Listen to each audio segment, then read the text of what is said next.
What is the internet? The world is a pretty big place.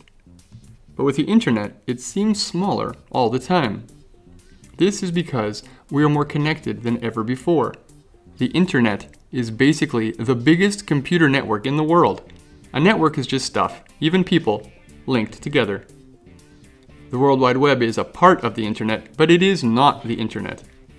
It allows us to access data on the internet via servers. All the stuff we want is stored on these servers, with lots of special gadgets and software. And the scribbliest mess of wires you can possibly imagine.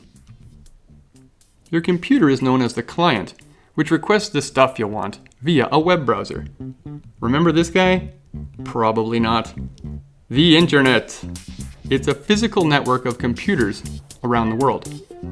It comes through a router to your server, where your local area network, or LAN, gains access to all of the goodies on the internet. Finally, your client device accesses it through a switch, or series of switches.